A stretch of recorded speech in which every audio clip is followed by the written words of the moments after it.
We are going to see cases. तर विद्यार्थी मित्रांनो, केसेस नेमकं काय असेल बरं, हा प्रश्न तुमच्या मनामध्ये आलेला असेल नाही का.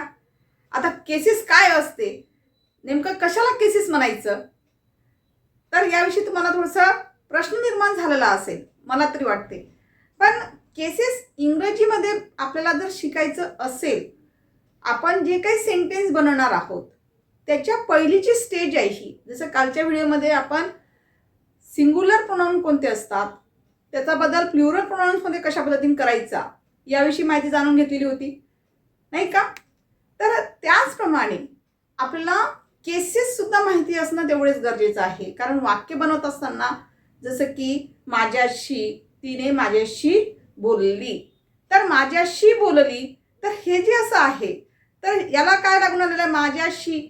मग नेमकं का कोणता शब्द वापरणार आपण अशा वेळेस, तर हे कशामध्ये जाईल, तर हे केसेसमध्ये जात असते. आता तुम्ही म्हणाल मॅडम नेमकं केसेस आहे तरी काय, तर केसेस मीन्स विभक्ती. जसं की मराठी व्याकरणमध्ये आपण विभक्ती बघितलेली आहे. जसं की विभक्ती म्हटलं तर त्या ठिकाणी प्रथमा विभक्ती, द्वितीय विभक्ती नाही का, आणि षष्ठी विभक्ती, अशा 3 प्रकारच्या विभक्तीचा वापर इंग्रजीमध्ये वाक्य बनवत असताना वापरला जात असतो. तर let us see this cases topic. Cases cases means काय होते, विभक्ती. याचा अर्थ होतो विभक्ती. जनरली काय होते, या केसेसचे 3 प्रकार आपल्याला माहिती पडतात. 3 गोष्टी असतात केसेसमध्ये.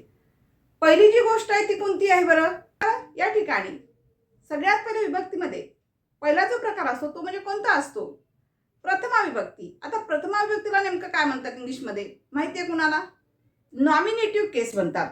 याला काय म्हणायचं, नॉमिनेटिव्ह केस. जसं की नंबर 1 प्रथमा विभक्ती.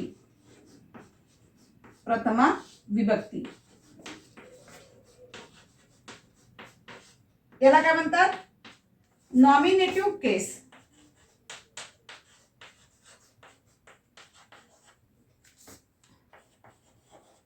केस नॉमिनेटिव्ह केस. आणखी दुसरी विभक्ती कोणती आहे बरं, ती म्हणजे कोणती असते, द्वितीय विभक्ती. द्वितीय विभक्ती. आता ही जी विभक्ती आहे याला काय म्हणतात इंग्लिशमध्ये, ऑब्जेक्टिव्ह केस म्हणतात. याला काय म्हणायचं, ऑब्जेक्टिव्ह केस. याचा तुम्हाला वाक्यामध्ये वापर करताना कशा पद्धतीने करायचं यासाठी आपण ही माहिती घेत आहोत बरं विद्यार्थी मित्रांनो. नाहीतर तुम्ही म्हणाल मॅडम या विभक्तीचा वापर कुठे केला जातो, तर हा सेंटेन्स फॉर्म ज्यावेळेस आपण तयार करतो की नाही त्यावेळेस याचा वापर केला जात असतो. त्यासाठी आपण हे बघत आहोत. आणि तिसरा जो प्रकार आहे विभक्तीमधला, जो जनरली इंग्रजी सेंटेन्स बनवताना वापरला जातो, तो म्हणजे कोणती विभक्ती आहे, ती म्हणजे कोणती विभक्ती आहे, ती म्हणजे षष्ठी विभक्ती. षष्ठी विभक्ती.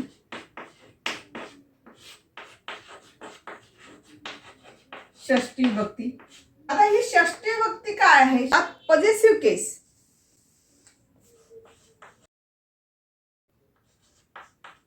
पॉझेसिव्ह केस. आता हे झाले तुमचे 3 टाइप्स झाले केसेसच्या बाबतीमध्ये. फर्स्ट कोणती आहे, प्रथमा विभक्ती, नॉमिनेटिव्ह केस. सेकंड कोणती आहे, द्वितीय विभक्ती, याला काय म्हणायचं, ऑब्जेक्टिव्ह केस. थर्ड काय आहे, षष्ठी विभक्ती, याला म्हणायचं पॉझेसिव्ह केस. तर आता या तीनही केसचा वापर कोणत्या ठिकाणी कशा पद्धतीने करायचा, नेमकं प्रथमा विभक्ती काय आहे बरं, त्याच्यामध्ये कोणत्या प्रकारचे प्रोनाउन येतात याविषयी माहिती जाणून घेऊया. त्याचबरोबर जे काही ऑब्जेक्टिव्ह केस आहे ज्याला आपण द्वितीय विभक्ती म्हणतो, तर द्वितीय विभक्ती नेमकं काय आहे, त्याच्यामध्ये कोणत्या प्रकारचे प्रोनाउन येतात, कुठल्या प्रकारची सर्वनामं येतात याविषयी माहिती जाणून घेऊया.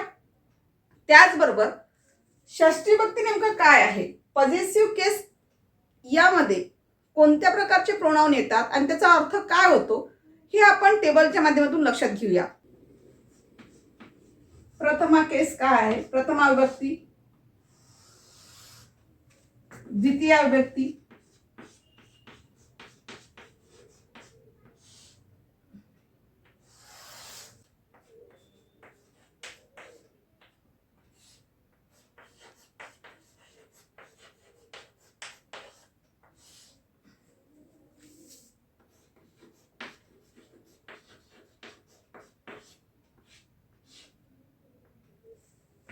प्रथमा मध्ये कोणते सर्वनाम आलेले असतात?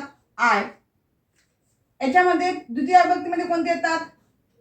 मी. आणि षष्ठी विभक्तीमध्ये माय आणि माई. तर याचा अर्थ बघा काय होतो. आय मीन्स प्रथम विभक्तीमध्ये मी, द्वितीय विभक्तीमध्ये मीचा अर्थ काय घ्यावा लागेल? मला. आणि माय आणि माईन या ठिकाणी याचा अर्थ काय घ्यावा लागेल? माझा. षष्ठी विभक्तीमध्ये माझी, माझे असा त्याचा अर्थ घ्यावा लागेल. त्याचबरोबर आता प्रथमा विभक्तीमध्ये नेमकं दुसऱ्या विभक्तीमध्ये दुसरा प्रोनाउन कोणतं येईल? जसं की आय हे प्रथमा विभक्तीमध्ये येते, तर दुसरा प्रोनाउन कोणता आहे बरं? वी हे सुद्धा काय येते? प्रथमा विभक्तीमध्ये येते. वी. वीचे द्वितीय विभक्ती काय होईल? अस. काय होईल? अवर आणि अवर्स असं होईल. याचा अर्थ बघा, वी मीन्स आम्ही. असचा अर्थ काय होईल? आम्हाला. षष्ठी विभक्तीमध्ये अवर आणि अवर्सचा अर्थ काय होईल? आमचा, आमचे, आमची. या पद्धतीने याचा वापर तुम्हाला करावा लागेल ज्यावेळेस आपण सेंटेन्स बघणार आहोत त्यावेळेला. थर्ड, प्रथमा विभक्तीमध्ये कोणता शब्द येईल? कोणतं प्रोनाउन येईल? यू. यू. द्वितीय यूचा बदल काय होत असतो? यूचा बदल यूच राहील. यूचा बदल काय होईल? यू. आणि षष्ठी विभक्तीमध्ये काय होईल? युअर आणि युअर्स हा सुद्धा शब्द वापरला जात असतो. चला तर याचा मिनिंग बघूया. या ठिकाणी यूचा अर्थ काय होतो? एक तर तू, सिंगुलर असेल तर तू घ्यावं लागेल. त्याचबरोबर तुला जर प्लुरल मध्ये वापरायचं झालं तर तुम्ही असं सुद्धा तुम्हाला या ठिकाणी. इथे या यूचा अर्थ काय होईल? तुम्हाला, तुम्हाला असा अर्थ घ्यावा लागेल. कोणत्या विभक्तीमध्ये? द्वितीय विभक्तीमध्ये. आणि षष्ठी विभक्तीमध्ये काय अर्थ होईल? युअर. युअरचा अर्थ काय होईल? तुमचा, तुमचे आणि तुमची असा सुद्धा या ठिकाणी तुम्हाला अर्थ घेता येईल. ठीक आहे.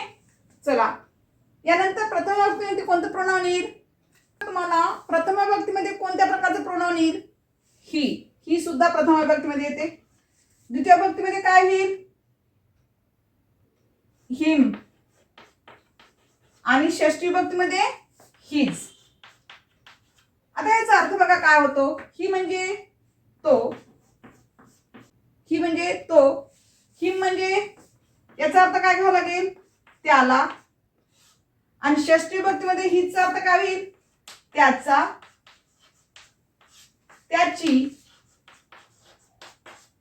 त्याचे असा वापर करता येईल आपल्याला हिजचा. त्यानंतर प्रथम विभक्तीमध्ये नंतरचं प्रोनाउन कोणतं येईल? शी. शी सुद्धा काय आहे? प्रथम विभक्तीमध्ये येणारा प्रोनाउन आहे. या ठिकाणी सेकंड विभक्ती जी आहे, सेकंड केस जी आहे द्वितीय विभक्तीमध्ये, ज्याला आपण ऑब्जेक्टिव्ह केस म्हणतो, तर या ठिकाणी शीचा बद्दल काय होईल? हर. आणि षष्ठी विभक्तीमध्ये सुद्धा काय होईल? हर आणि हर्स म्हणजे पॉझिटिव्ह प्रोनाउन त्या ठिकाणी तयार होईल. याचा अर्थ बघा, शीचा बद्दल शीचा अर्थ काय होईल? शी मीन्स ती. द्वितीय विभक्तीमध्ये हरला काय म्हणायचं? तिला. आणि षष्ठी विभक्तीमध्ये हर आणि हरचा बदल काय होईल? तिचा, तिची, तिचे अशा पद्धतीने बदल लक्षात घ्यावा लागेल आपल्याला. षष्ठी विभक्ती ज्यावेळेस वाक्यामध्ये येईल त्यावेळेला अशा पद्धतीने तुम्हाला त्या ठिकाणी लक्षात ठेवावं लागेल. ठीक आहे. त्याचबरोबर म्हणजे कोणता शब्द येईल? कोणतं प्रोनाउन येईल? इट. इटचा बदल काय होईल द्वितीय विभक्तीमध्ये? इट. आणि षष्ठी विभक्तीमध्ये इट्स होईल. याचा अर्थ काय होईल? इट म्हणजे ते. द्वितीय विभक्तीमध्ये इटचा अर्थ काय होईल? त्याला. आणि षष्ठी विभक्तीमध्ये इट्सचा अर्थ काय होईल? त्याचा, तिचे तिचे, तिचा असा सुद्धा अर्थ या ठिकाणी षष्ठी विभक्तीमध्ये घेतला जाईल. म्हणजे इट्सचा अर्थ काय घेतला जातो? त्याचा, तिचे, तिचा असा अर्थ या ठिकाणी षष्ठी विभक्तीमध्ये होईल. त्यानंतर प्रथम विभक्तीमध्ये सगळ्यात शेवटचं जे प्रोनाउन यूज केलं जाते ते कोणतं होईल? दे.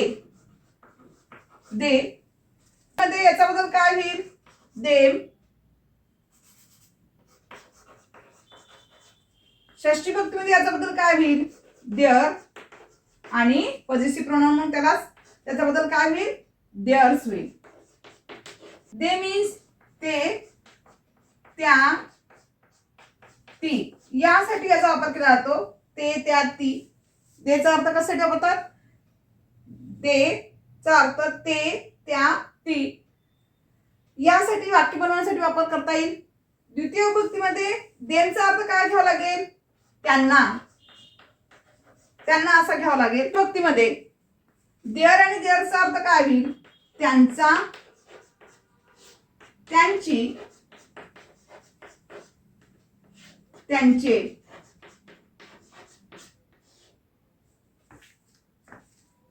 अशा प्रकारे बदल तुम्हाला केसेसच्या दृष्टिकोनातून घ्यावा लागेल. विद्यार्थी मित्रांनो, आज आपण जे काही केसेस लक्षात घेतलेले आहे, कोणत्या प्रोनाउनचा बदल केव्हा केला जातो आणि कशा पद्धतीने केला जातो, त्यासाठी काय आपण मीनिंग सुद्धा लिहून दिलेले आहे. हे मीनिंग का लिहिलेले आहे हे लक्षात आलं आहे का तुमच्या? की आपल्याला उद्याच्या तासामध्ये वाक्य घेऊन जर आपण इंग्रजी लिहायचं शिकलो तर याचा वापर कसा होईल यासाठी हा टेबल पाहणे गरजेची गोष्ट आहे.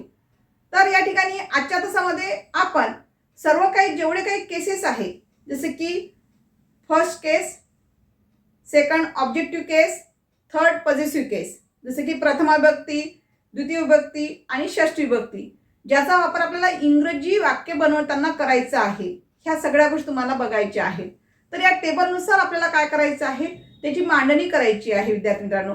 तर आजच्या तासामध्ये आपण नेमकं केसेस काय असते, त्याचा अर्थ काय होतो, त्याचा मीनिंग काय होतो याविषयी माहिती जाणून घेतलेली आहे. Let us stop here. In the next video, we will see the remaining part of this topic. Thank you.